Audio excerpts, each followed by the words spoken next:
Good evening বন্ধুরা। আজ 20 September শনিবার। আজকের সন্ধ্যার বরাক তথা সমগ্র আসামের গুরুত্বপূর্ণ খবরগুলি হল: কিংবদন্তি গায়ক জুবিন গর্গের মৃত্যুতে এবার রাজ্য জুড়ে 3 দিনের শোক ঘোষণা। আগামী 3 দিন রাজ্যে বন্ধ থাকবে সব ধরনের সভা, মনোরঞ্জনধর্মী অনুষ্ঠান। কেবল চলতে থাকবে চিকিৎসা সম্পর্কিত কাজকর্ম। আজ 20 সেপ্টেম্বর, আগামীকাল 21 সেপ্টেম্বর এবং পরের দিন 22 সেপ্টেম্বর রাজ্যিক শোক ঘোষণা করেছে রাজ্য সরকার। এদিকে শামকানু মহন্ত এবং জুবিনের ম্যানেজারের বিরুদ্ধে সিআইডি তদন্ত ঘোষণা। ডিজিপিকে এই নির্দেশ দিয়েছেন মুখ্যমন্ত্রী ডক্টর হিমন্ত বিশ্ব শর্মা। জানা গেছে আজ রাত 11টায় এয়ার ইন্ডিয়ার বিমানে দিল্লিতে আসবে জুবিন গর্গের মৃতদেহ। মুখ্যমন্ত্রী ডক্টর হিমন্ত বিশ্ব শর্মা দিল্লিতে গিয়ে সমঝে নেবেন জুবিন গর্গের মৃতদেহ। এদিকে জুবিন গার্গের অন্ত্যেষ্টিক্রিয়ার দিনে বন্ধ থাকবে রাজ্যের সকল বিদ্যালয়, মহাবিদ্যালয়, অনুষ্ঠান ও প্রতিষ্ঠান। আগামীকাল 21 সেপ্টেম্বর দেবীপক্ষের সূচনাকালে ঘটতে চলেছে মহাজাগতিক ঘটনা। আগামীকাল ঘটবে বছরের শেষ খণ্ডগ্রাস সূর্যগ্রহণ। গ্রহণ চলাকালীন সূর্যের অবস্থান থাকবে কন্যা রাশিতে। গ্রহণের প্রভাবে সকল রাশির জীবনেই কিছু না কিছু পরিবর্তন ঘটবে, কিন্তু কন্যা রাশির জাতক জাতিকাদের জীবনে সূর্যগ্রহণের ব্যাপক প্রভাব পড়বে বলে মনে করছে জ্যোতিষীরা। যদিও এই গ্রহণ ভারত থেকে দৃশ্যমান নয়, তাও কন্যা রাশির অধীনে জন্মগ্রহণকারীদের এই দিনে বিশেষ কিছু সতর্কতা অবলম্বন করে চলা জরুরি বলে মনে করেছেন জ্যোতিষীরা। আগামীকাল সূর্যগ্রহণের ফলে কন্যা রাশির ব্যক্তিদের মানসিক চাপ বাড়তে পারে বলে জ্যোতিষীরা জানিয়েছেন। কর্মক্ষেত্রে চাপ দেখা দেবে, কোনো সিদ্ধান্ত নিতে গিয়ে হিমশিম খেতে হবে। পারিবারিক ঝামেলা উদ্বেগের কারণ হতে পারে। গ্রহণ চলাকালীন কোনো নির্জন স্থানে একাত যাওয়া থেকে বিরত থাকার পরামর্শ দিয়েছেন জ্যোতিষীরা। সেই সাথে সাবধানে চলাফেরা করার কথাও জানিয়েছেন জ্যোতিষীরা। কংগ্রেস নেতা এবং লোকসভায় বিরোধী দল নেতা রাহুল গান্ধীর গুরুতর অভিযোগকে প্রথমে ভিত্তিহীন এবং ভুল বলে উড়িয়ে দিলেও পরের দিনই কার্যত তার দাবির একাধিক অংশ স্বীকার করে নিল নির্বাচন কমিশন। গতকাল প্রকাশিত এক বিশদ নোটে নির্বাচন কমিশন জানিয়েছে, কর্ণাটকের আনন্দ এবং মহারাষ্ট্রের রাজুরা বিধানসভা এলাকায় বিপুল সংখ্যক ভোটার মুছে ফেলা এবং ভুয়ো সংযোজনের আবেদন পাওয়া গেছিল। দুটি ক্ষেত্রেই সন্দেহজনক বিষয় সামনে আসায় এফআইআর দায়ের করা হয়েছে। এর আগের দিন বৃহস্পতিবার এক সাংবাদিক বৈঠকে রাহুল অভিযোগ করেছিলেন, আনন্দে 6018 ভোটারকে ভুয়োভাবে মুছে ফেলার চেষ্টা হয়েছে। তার দাবি, বহিরাজ্যের মোবাইল নম্বর ব্যবহার করে একটি বিশেষ সফটওয়্যারের সাহায্যে কংগ্রেসের শক্তিশালী বুথগুলো চিহ্নিত করে সিরিয়াল নাম্বার 1-এ থাকা ভোটারদের নামেই মুছে ফেলার আবেদন করা হয়। তিনি আরও জানান, 2023 সালের ফেব্রুয়ারিতে এই ঘটনায় এফআইআর হলেও গত 18 মাসে কর্ণাটক সিআইডি 18টি চিঠি পাঠিয়েও কমিশনের সহযোগিতা পায়নি। অবশেষে দীর্ঘদিনের অনিশ্চয়তা, টানাপোড়েনের পর আর প্রতীক্ষার অবসান ঘটল পাতারকান্দির লোয়ারপুয়া ব্লকের অন্তর্গত হাতিকিরা বেসরকারি চা বাগানে কর্মরত নিয়মিত শ্রমিকদের ঘোষিত হল দুর্গাপূজার বোনাস। আসন্ন উৎসবের প্রাক মুহূর্তে বাগান কর্তৃপক্ষের এই সিদ্ধান্তে খুশির হাওয়া বইতে শুরু করেছে শ্রমিক মহলে। জানা গেছে মোট 4টি বিভাগে ভাগ করে বোনাস প্রদান করা হবে, যা আগামী 5 দিনের মধ্যেই শ্রমিকদের হাতে তুলে দেওয়ার আশ্বাস দেওয়া হয়েছে। এতে দীর্ঘ প্রতীক্ষার অবসান ঘটল। অনিশ্চয়তার মেঘ কাটিয়ে হাতিকিরা চা বাগানের প্রায় 1200 শ্রমিকের মুখে হাসি ফুটল। দুর্গাপূজার বোনাস ঘোষণার সিদ্ধান্ত নিল বাগান কর্তৃপক্ষ। প্রাপ্ত খবরে প্রকাশ, সাম্প্রতিক এক বৈঠকে হাতিকিরা চা বাগান কর্তৃপক্ষ এবং 4টি ডিভিশনের বাগান পঞ্চায়েত কর্মকর্তাদের মধ্যে দীর্ঘ আলোচনার পর এই বছরও বোনাস প্রদানের সিদ্ধান্ত নেওয়া হয়।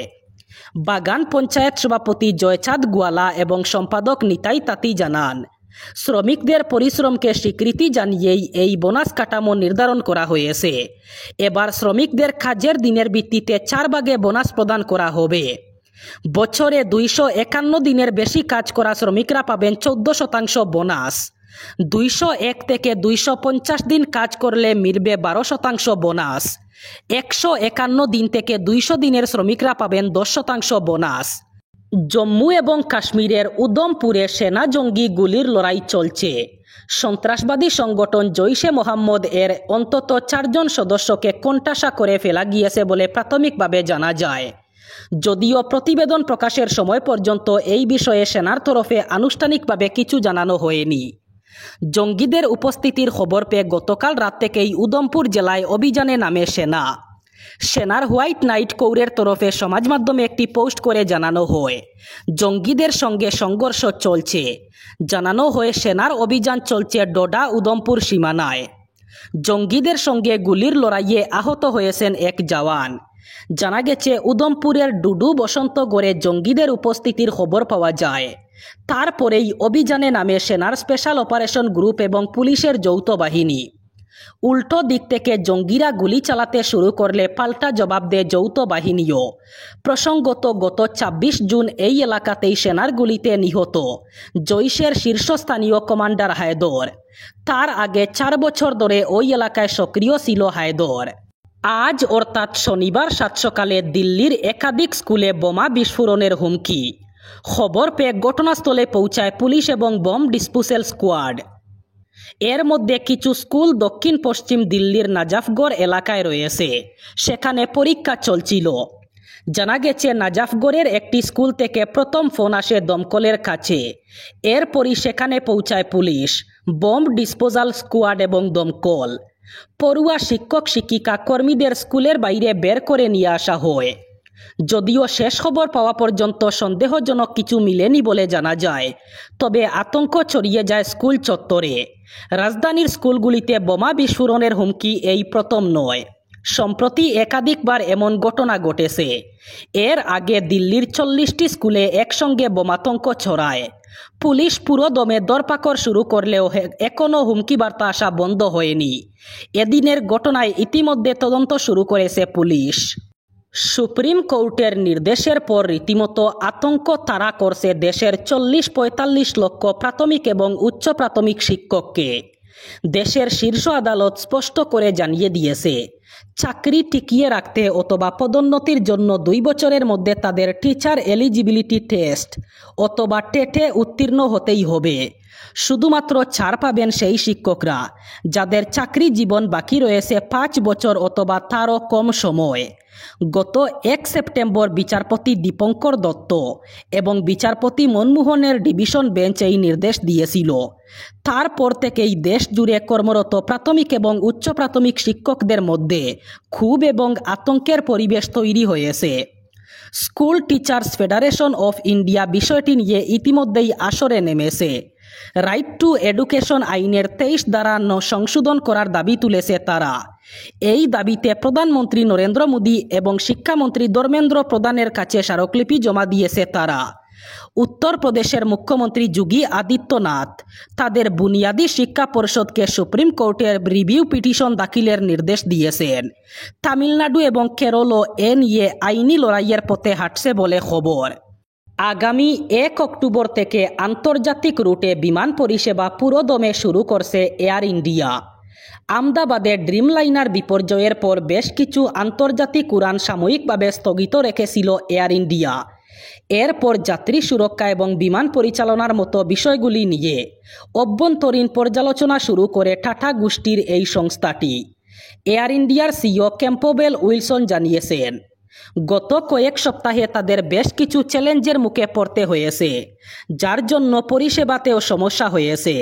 কিন্তু পরিষেবায় ব্যাঘাত কমিয়ে আনা এবং অভ্যন্তরীণ ব্যবস্থা সাবলীল করে তোলার জন্য প্রতিনিয়ত কাজ করছে। ভবিষ্যতে যাত্রীরা আরও ভালো পরিষেবা পাবেন। এবার শেষ খবর। বারবার প্রতিশ্রুতি দেওয়ার পরও শ্রীভূমি জেলার জাতীয় এবং পূর্ত সড়কগুলো সংস্কার হচ্ছে না। মূলত পথ সংস্কারের নামে বরাদ্দ কোটি কোটি টাকা নয়ছয় করতেই দায়িত্বপ্রাপ্ত ঠিকাদার থেকে বিভাগীয় কর্তারা কাজে উদাসীনতা করছেন। জেলার আইনজীবীদের উদ্যোগে আহত সভায় সচেতন নাগরিক, বিভিন্ন রাজনৈতিক দলের নেতারা এই অভিযোগ করেন। আগামী সোমবার শ্রীভূমিতে ধর্না।